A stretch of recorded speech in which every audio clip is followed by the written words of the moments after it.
Ok. Como dizia Nelson Rubens, como vão vocês? Vocês estão bem? Espero que estejam, porque pelo menos alguém tem que estar bem nesta coisarada toda da vida, né? Então, ó, você aperta aqui, ó, o joinha, a curtida, eu acabei de curtir a mim mesmo.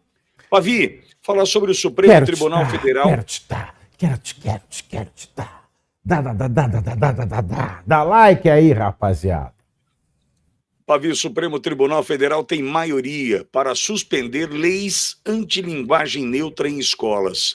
O Supremo Tribunal Federal formou maioria ontem ainda à noite, segunda-feira, para suspender 2 leis que proibiam o uso da linguagem neutra ou dialeto não binário em escolas dos municípios de Ibirité, Minas Gerais e Águas Lindas de Goiás, em Goiás. Até o momento, 6 ministros acompanharam a decisão liminar do relator Alexandre de Moraes, que entendeu que não compete aos municípios legislar sobre conteúdo pedagógico, mas a União é a responsável para isso, é quem tem a possibilidade disso. O julgamento é analisado no plenário virtual desde 31 de maio, e os ministros têm até as 23h59, ou tinham até ontem, né, para depositar o voto, mas a medida já tem validade. O ministro Cristiano Zanin votou pela suspensão das leis por concordar que cabe simplesmente à União definir diretrizes sobre o tema, porém, manifestou que a linguagem neutra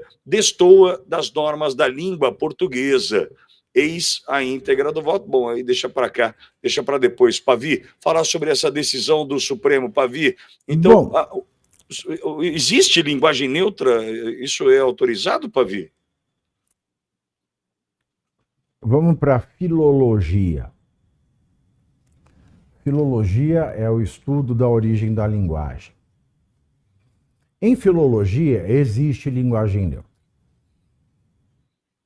Ela existiu no latim, quando no Império Romano se diferenciava dos seres humanos uma categoria de seres humanos chamados monstrum vel prodigium. Então a pessoa nasceu com deformidade, essa pessoa ela tinha artigos neutros, porque ela não era considerada uma pessoa, era considerada um monstro. Era uma coisa abominável. Era como assim, é como se fosse o restolho da criação. Então não se chamava de homem nem mulher. Não era nem ser humano, era um monstro, monstrum vel prodígio. Aí depois, Pitoli,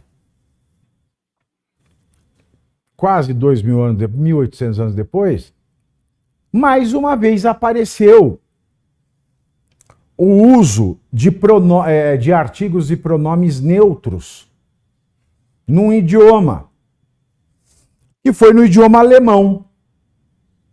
Quando é que isso aconteceu? Isso aconteceu ali por volta da década de 1930 na Alemanha, que aí se deixava de usar. Por exemplo, no português a gente fala, né? Não vou falar em alemão aqui, mas nós vamos falar aqui em português. Do ou da. Aí imagina que tem aí um des criado, que é o neutro. Esse des era usado para se referir aos judeus, que foram excluídos da categoria de seres humanos.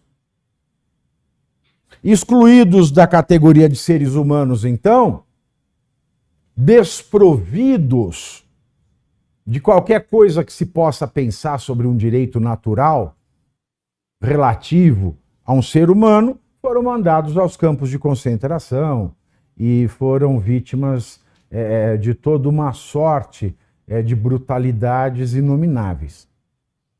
Então, o pronome neutro existe.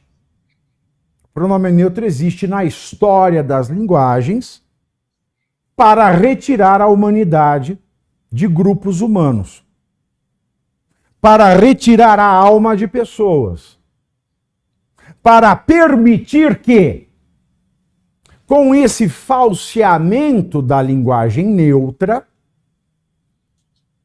se neutralizasse de um ser humano a sua humanidade, tornando viável, assim, que legislações autoritárias cometessem todos os tipos de barbaridade contra essas pessoas.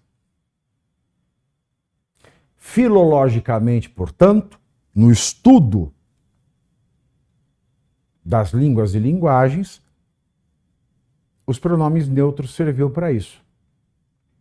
E a linguagem neutra, ela é uma reedição desgraçada de pessoas imbecis que não conhecem filologia, não conhecem a língua, não conhecem o idioma, por desgraçados estúpidos que, para que não se resolva o problema do preconceito, que é um problema de educação sociológica, que é um problema de educação filosófica, que é um problema de não saber reconhecer no outro a mesma qualidade de filho de Deus que eu tenho, que é de não saber reconhecer no outro que o outro tem uma alma com o mesmo valor que o meu. Como não se está a fim de resolver esse problema, que é um problema fundamentalmente cristão, que é a etapa que falta para que a civilização ela seja de fato um lugar esplendoroso para se viver, que é reconhecer aquilo que Paulo de Tarso dizia no começo das suas cartas: não há mais judeus nem gregos, nem libertos nem escravos, nem homens nem mulheres. Somos todos nós, independentemente das nossas formas, do nosso sexo, da nossa cultura, da nossa nacionalidade, da nossa religião, somos todos a mesma coisa perante Cristo Jesus. E para que não se resolva esse grande ensinamento de Paulo, a gente fica criando problemas onde não existe. Enquanto eu não falar todes, e ficam inventando termos para emprestar alguma cientificidade em assuntos de cientificidade nenhuma. Essa discussão da linguagem neutra é a discussão de uma meio-ciência feita e debatida por meio-cientistas que não sabem se são meio estúpidos ou meio escravos. Mas uma coisa é certa, da mesma maneira que não existe meio grávida, da mesma maneira que não existe meio criminoso,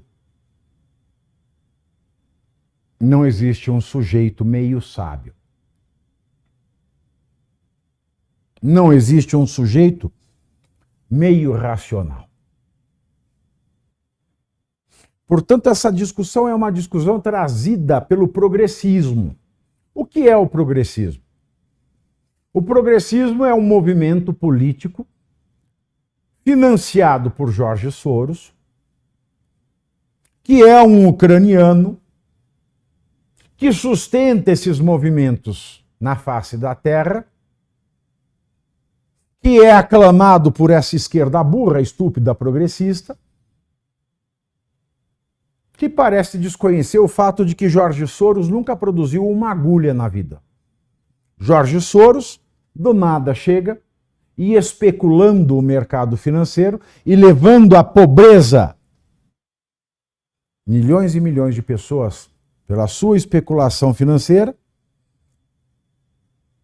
fomenta este movimento político de estupidificação do mundo, que não vai só contra os valores cristãos, que não vai só contra valores conservadores, mas vai contra, inclusive, valores marxistas. Porque se nós pararmos para estudar Marx, como eu estudei, e por isso eu consigo fazer as minhas críticas a Marx, e por isso nenhum marxista consegue discutir comigo sem parar para falar, você é machista, você não me deixa falar. Não. Eu só não gosto de ouvir estupidez. Que para o marxismo, o ideal é que seja abolida a sociedade de classes.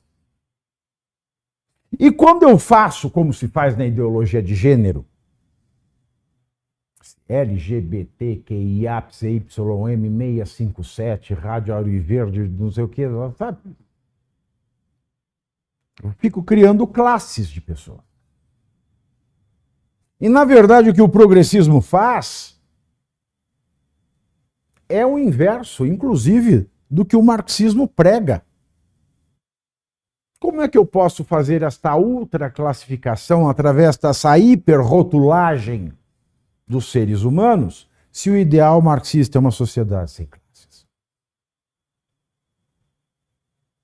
Naquilo que ele se encontra muito com o ideal conservador. Porque para um ideal conservador, existencialmente, espiritualmente, cada ser humano tem o mesmo valor. E o que o progressismo faz, ao criar esse monte de classe, esse monte de monstros,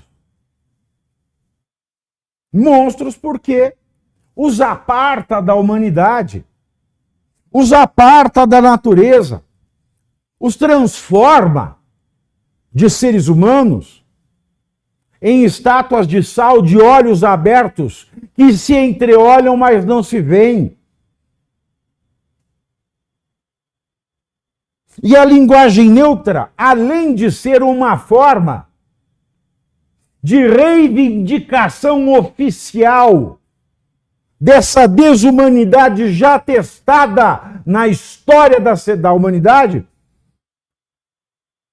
é uma reivindicação que tem o potencial de destruir a civilização mais do que a bomba atômica. 2 bombas atômicas não foram capazes de destruir a civilização. Mas a destruição da linguagem é capaz de destruir a civilização, porque a civilização foi construída a partir da linguagem.